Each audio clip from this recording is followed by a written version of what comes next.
Okay, so ladies and gentlemen, these are the exact organic marketing concepts that are going to allow you to hit that 100k per month mark in your coaching business. And I know this for a fact because one of the people we worked with, Jacqueline, booked 7 calls in 24 hours using these organic concepts. And I want to talk about exactly what are the concepts that made this possible and why this approach is the best approach you can use and the most high leverage approach you can use in 2026. Because the truth is, ad costs are rising, consumers have their guard up, and there's no acquisition channel that compounds better than organic does. So in this video, we're going to be covering very high level concepts. So if you're not a coach or consultant, preferably in the make money online space, then I'd suggest you to honestly click off because this video wouldn't provide you any sort of value. Now, if you are a coach or consultant, you'll leave this video knowing the exact breakdown of these concepts, knowing which of these concepts book calls and which of these concepts build the kind of trust that makes someone invest into your offer without hesitation, and how you can apply each of these concepts specifically to your offer so you're not only getting in views but you have the right people in your pipeline. So without further ado, let's just get right into it. I have the notes over here so I don't go off track, but the first concept is understanding customer awareness. Now, this is probably the most overlooked concept when it comes to organic marketing. However, this is the difference between brands who are able to get an ROI from the content they create versus the ones who aren't able to get an ROI from the content they create. Because right now we're seeing a big influx in the coaching industry where coaches are just making content without understanding where their audience is in the buying process. And this is a big problem because then they create content which doesn't serve them, which doesn't get them the right views. And even if it does get them the right views, it is not strong enough to convert. So most coaches right now are only creating content for 3% of their audience. And they're leaving the rest of the 97% of their audience, and they're not creating any content to nurture this part. Now, what this does is that if you only create content for 3% of your audience, soon enough, this 97% of the audience will leave your ecosystem. And once they leave your ecosystem, there is a very less probability they'll come back because they know this content doesn't serve them, this type of person doesn't serve them. So now you need to start creating content that moves all of these people throughout the buying process, not only just targeting the 3% but targeting the 97% as a whole as well, which makes you targeting your 100% of the audience. When it comes to your ICP, when they hop on your channel, they should have all of the assets available to be nurtured and later on converted, and they should have all of the assets available to move throughout the buying process. Now, someone who doesn't know they have a problem, you should have content for them. And someone who knows they have a problem and or is comparing solutions, you should also have content for them. Now, for you to actually understand this, you need to know the 5 stages of awareness. And starting with the stage 1, which is unaware. Now, people who are unaware, they don't quite know they have a problem yet. They know this is something they want to get into, but they just don't know the problem. Hence, they don't know the solution, and hence they don't know the solutions available. So for this type of people, you need to create specifically top of funnel content so that you can get them in your ecosystem, and then they can know, okay, they have a problem. And when it comes to finding solutions, they know you are the person to go to. So for this type of a viewer, you need these types of assets in your channel. Now, secondly comes problem aware. Now, this is the type of viewer who knows they have a problem. They know that they're struggling with this specific thing, but they aren't really aware of the solutions available yet. So your job is to make them aware of the solutions out there. Then comes solution aware. Now, solution aware type of audience is someone who knows that they have a problem and they know there's solutions available and out there that can help them solve this problem, but they just don't know which solution to go for. This really comes down to middle of funnel content where you're explaining your unique mechanisms, your frameworks, your step-by-step breakdowns, so they can feel confident in going after your solution. And then comes offer aware. Usually bottom of funnel content comes, and this is where they know they have a problem, they know their solutions available, and they know your offer is one of the solutions, and hence they look into your offer, and if they really feel inclined towards it, they will buy it. But certainly you need to also make them aware of your offer, and that is where bottom of funnel content comes in. The last stage of the 5-part stage of awareness is most aware. Now this is the type of person who is aware they have problems, they know the solutions available, they know your offer is a part of the solution. Now it comes to making the decision, because they're most aware and they know everything regarding that specific problem and the solution, and when it comes to the solution of that problem being solved, and then they can make a decision that they're most confident in. So this is something you need to understand, and you can see on my channel, you wouldn't only find one specific type of content. You'd find a lot of top of funnel content there, you'd find a lot of bottom of funnel content there, and you'd find a lot of middle of funnel content there as well.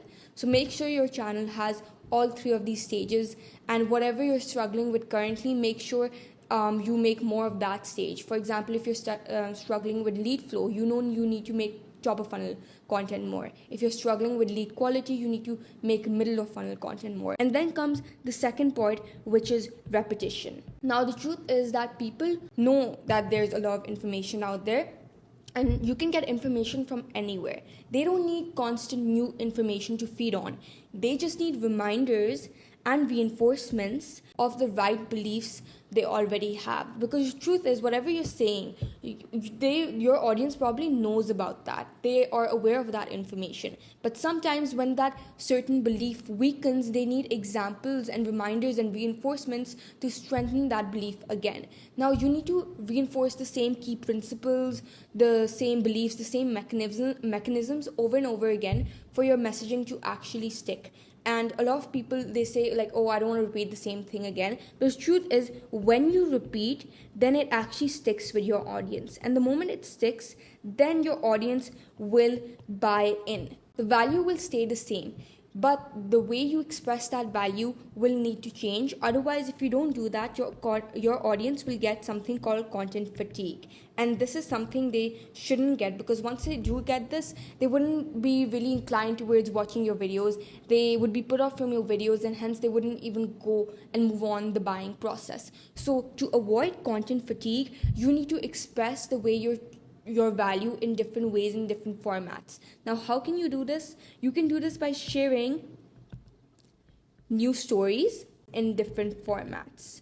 Now, you can look at my videos, like I have different formats available. I just don't do only Myros. Like this is right now in a different location, in a different format. This is an iPad style video in a different location. I've done in my content, you would only see me being repetitive with one format. Like I'm exploring new formats such as Notion boards, Myodocs, notebook videos in completely new, different locations. So that is something you need to play around with so your audience doesn't get content fatigue. And the truth is that if you do this evokes different types of emotions every single time, even if the value is the same.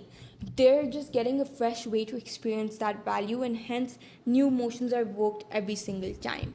Now, repetition builds conviction, and if your audience doesn't have conviction, if you don't have conviction, then your audience will never buy your offer. And if you're consistent with what you say, truth is that your audience, first time that they're coming across your value, they wouldn't give it that much attention. But if they see you repeating the same thing with conviction 5, 10, 20 times, then they'll be much more inclined towards hearing you, and the messaging would actually stick with them, because they know that this person wouldn't be repeating the same thing over and over again if it didn't have some sort of value. So this is extremely important. And the analogy I'd like to give you to actually make this point stick is, imagine a rock under like dripping water. So this is like a tap, and this is like water dripping on one spot. The truth is, if one drop only drips on that specific spot of the rock, nothing would happen. But if the water keeps dripping in the same spot every single day, then eventually it will wear a hole in the rock and it will change the rock structure. This is the same thing when it comes to content and messaging. If your messaging remains consistent throughout your videos, then it's eventually going to lead your audience to take action over what you're saying. So repetition is something most people overlook, but it is an extremely important concept in organic marketing. And this brings us to our third point, which is loss aversion. Now, there's a rule of thumb in marketing that people tend to move closer to pleasure once they think the pain is unbearable. So once the pain becomes unbearable, that is the point where your audience will move closer to the outcome, the pleasure, the fastest. The only job of your content is not just to sell the dream. Because if you sell the dream, that is not enough for the audience to take action on what you're saying. Hence, if you remove the hand that is holding them back from saying a yes, if you showcase and paint the picture of how their life would look like if they don't take an action, then that is the key thing that will allow your audience to take action. So what your content should do is, number one, identify the pain. Number two is to verbalize the pain. And number three is to intensify the pain. So if you first identify the pain point, the audience knows like, okay, yeah, they can feel relatable. They can feel like, okay, this is for me. You need to verbalize the pain. Showcase how they're feeling when they're going through that pain. What is their thought process of going through this? All of that stuff. And then intensify it by showcasing exactly if they don't take action, what would happen. Now, this is the main formula when you're targeting their pain points. The mistake that most coaches make is that they just talk about the pain in a very surface level manner, and they don't dig deep enough to make the audience feel something, to feel a sense of urgency. Now, for example, a lot of coaches say, like, imagine hitting the record months or the lifestyle you'll achieve once you finally make this business work or make the side hustle work. Well, instead of saying this, imagine not being able to support your family. Imagine going back to the same job that you, in the same workplace you told everybody you were going to quit. Now that unlocks a completely different trigger than you just selling them the dream. Now that you've pressed on the pain point, there's still something stopping your prospects from taking action. And it's them thinking about the risk of actually going through with what you're selling. Now, what can you actually do to reduce risk? Well, some things you can do is that first you need to showcase the cost of inaction. What is some things they'll face if they don't take the action? Like I said, staying stuck, going back to the same place, not achieving your dreams, whatever it is. Then you show them what works instead of just telling them. Now, you can tell them all you want, but until you actually show them proof, case studies about people in the exact same situation as they were, but they decided to take an action on how their life looks like, until you don't do that, then your audience wouldn't feel inclined towards booking in a call. So that is why you need to show and not just tell. Show them the proof, show them the testimonials, show them the results.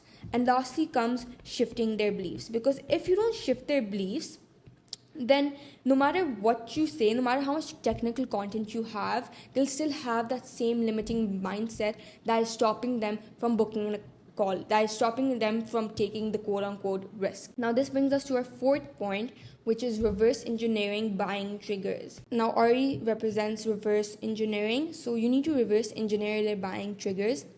And once you know certain things that push your audience to buy, this will make you and the way you market unstoppable, because now you know what makes them buy, so you can just reverse engineer that, say those things in your marketing angles, and then people will be booking in a call. Okay, so reverse engineering simply means that you start from the moment that the person decides they want to buy, and then you reverse engineer and you move backwards to what exactly triggered them to make this decision. It can be a specific video, story sequence. Your job is just to figure out what triggered that decision, because once you figure out what triggered this, then you can actually just reverse engineer. Now, the best way to do this is that in your Calendly, you ask them, like, what made them book in a call with you, what made them reach out. You ask this question, and the moment they give you the answer, just build more content around that specific thing. Now, coaches who have predictable lead flow, they literally just do this. This helps you understand what type of content you need to create, and actually create content which has intention, because the moment your content lacks attention, you're not going to get any ROI from the content you create. Now, reverse engineering also tells you what content you need to stop making, so you can just save your time energy and effort, because once you know what content you should stop making, you wouldn't make more of that content. And the only way you can get that information, the only way you can get that feedback is by asking your audience. So the more, if you see one content format doing really well and people reaching out because of that, and people are not reaching out because certain other content formats you're doing, that's your answer. You need to stop doing those content formats and just double down on what's working until it stops working, and then you find a new content piece. It's that simple. Now, some of the common buying triggers out there is that people buy with speed. They buy with speed, not information. So people buy when they know that this is someone they know, like, and trust, and this is someone they can go through. They don't buy when there's like, they have all of the information needed. So how can you create the speed? Well, you need to start creating urgency. You need to create FOMO. Because once you create these things, then they buy with speed. And then they buy when they are certain. So you need to increase the level of certainty they have about your offer. How can you do this? You can do this by results. You can do this by proof. Showcase all of these things, like I said, so their certainty level increases, and people buy from people they know, like, and trust. So that is where this is where the branding point of view actually comes in. Like, you actually need to build a brand. You're building a brand, you're building a personal brand, not a value brand. So you need to show them certain points besides your business of where they can relate to you and where they can trust you, and eventually they can buy from you. Because if they don't know or like you, they'll never be able to trust you. Now, this brings us to our fifth point, which is the past self exercise. If you're struggling with ideation, it's not because you lack ideas. It's because you're missing this point. You need to create for the person you used to be. The exact thoughts. Excuse my handwriting. I type much better on notebook. But the exact thought process, the exact feelings, the exact objections, the exact beliefs, the exact frustrations and fears. All of these things you need to reverse engineer. Sit down with a notebook and pen and actually evaluate these things. What was your thought process back when you didn't make it, back when you didn't have all of this and you were just starting out? What were the feelings that you were going through? What were the objections that you had in your mind? What was the belief system that you were following? What were certain frustrations and fears that you had?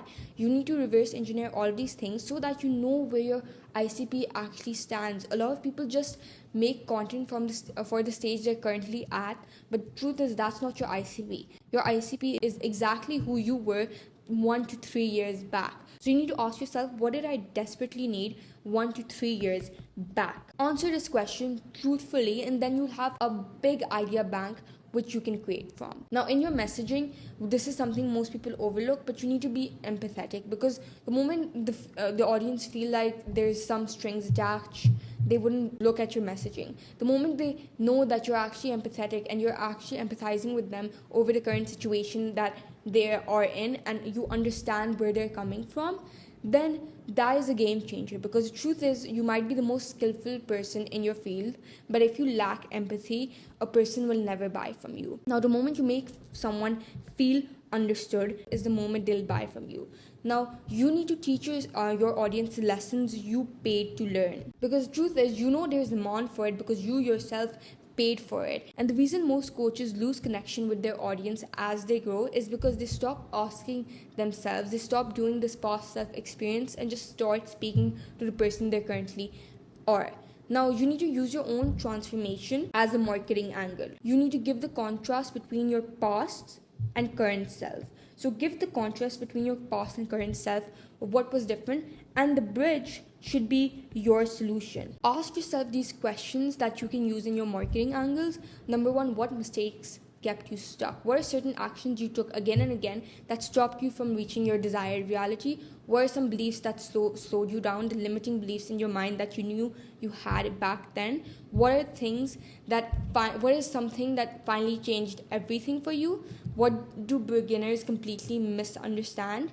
And what is something you wish someone had told you earlier that would basically 10x your growth? Sit down with yourself and ask yourself these questions, and I promise you it will make a massive difference in your messaging and your marketing angles. People will start to relate to you more, and when they relate with you, they will be hearing your message like it's the most important thing on the planet, and then they'll buy from you when they're ready. This moves us to the fifth point, which is your personality matters. Now, in this digital age where AI is literally we have access to it on the palm of our hands. No one's actually being unique with their content. Everyone's content looks like it's been just a transcript of Claude. Well, you need to stand out, and this is something that isn't talked about enough in the info space, because everyone's just like results, market results, proof, this. But truth is, even if you have all of these things, if a person, like I said, doesn't even like you, then they wouldn't buy from you. And this is where showcasing your personality actually matters the most, because this is what no one talks about building a brand, a personal brand, which stems off you rather than your information and the value that you have. So this is extremely important, because this is the only thing AI can't replace. It can literally replace the value that you're saying. It can replace your information, but it can't replace your specific perspective. It can't replace your thought process. It can't replace your story, and it can't replace you. So that is why you need to say these things in your marketing angles constantly. Information is everywhere. It is available everywhere. Like I said, if your audience doesn't get a certain piece of information from you, I can assure you they'll get it from some other coach or consultant out there. However, if you yourself have an amazing personality that brings them closer to your value, even if they can get the information from anywhere else, they'd rather hear it from you than someone else. Now, there are two overlooked pillars when it comes to this. Number one, you need to build a likable personality. Now, likable simply means someone saying, okay, I like this person. Likability is not about being entertaining or having a big personality or putting on this fake mask and fake personality, which is far from your real personality. It's simply just about being consistent and authentic with who you are and in your messaging, for your audience to actually start to feel like they know you. People always tend to go back to places that and people they're familiar with. If you can build familiarity in your content, it's a game changer. Now, you need to share your personality, share your journey, values and stories, funny moments, hobbies, anything that shape the way you think and who you are, something deeper than the business level. Because if you connect with multiple touch points with your audience, then even if they don't connect with one specific thing, they have so many other things to connect with. And then comes the second pillar, which is being admirable. Just being admirable means that the person actually respects you. And this comes from doing difficult things. This comes from keeping your promise. This comes from sharing your achievements, having conviction in your ideas, even if it doesn't align with someone else, being firm on your values and morals, and willingness to say things that most people hesitate to say. If you can say all of these things in your content, in your messaging, then the person on the other side of the screen will be extremely fond of you. They will respect you. And once you unlock these two pillars of being likable and being admirable, then no matter how many coaches and consultants are out there, you will separate yourself and create your own mini market of pre-sold, pre-qualified leads. And this brings me to our last and final point, which is marketing is compounding. Now, compounding in marketing works exactly like compounding in trust. The trust compounds over time. It's not linear. So there are different buying cycles that your audience has. Not everyone has the same buying cycle, and that is why you need to create multiple pieces of content which is there for every single person in the buying process, like we stated in the first point. But essentially understanding that trust compounds over time. So instead of just chasing one viral video, you understand that you need to build an ecosystem which serves your audience entirely. Now, most coaches quit before they actually get to experience the compounding effect, before the compounding effect actually kicks in and they get to experience this growth curve. So it looks like this. Everything is just stuck for a long time, and then all of a sudden they experience a exponential curve. But most coaches quit at this point because they just think nothing's working out. But truth is, it is working out. It's just gonna take some time to actually show the results. And I've talked about this a lot in my videos, because this is a concept that most people will not really say it out loud, because they think like, oh, we can get you results in this. But the truth is, everyone has different buying cycles. If you do the right inputs again and again, it will be quite inevitable for you not to get the results. So every piece of content is like a permanent salesperson. You need to understand that the content that you create right now, even if it doesn't get you results like 1 week down the line, will get you results 3 months down the line. And it's not like some outreach or ads where it resets every day. Like, the content you create is compounding even 3 months down the line, the content you're creating this day will help you. Even if it's not getting a lot of qualified views right now or views at all, it will get the right amount of views and qualifications 3 months down the line. It's not something that's just going to go astray. It is in your ecosystem and it is something people will see. Now, this is an example I'd like to leave you with before we actually wrap this video up. Every piece of content you create right now, it's like planting a tree. Now, the first month, it looks completely pointless to actually plant this tree, but after 1 year, you have an entire forest. Now, each tree produces a fruit every season without you actually having to plant it again. This is the power of content. Even if in the first month it looks pointless, if you put in the reps, if you do the inputs every single day, after a year you'll have multiple videos in your ecosystem. After a year you'll have a big garden in which the butterflies just come. You're not chasing the butterflies, they're just coming in your garden. Now, that is the analogy I'd like to leave you with in this video. If you're interested in working with my agency, then book a call. I'll see you in the next video. I really do appreciate you watching this video. If you have any other questions, comment and I'd make sure I'd answer to them.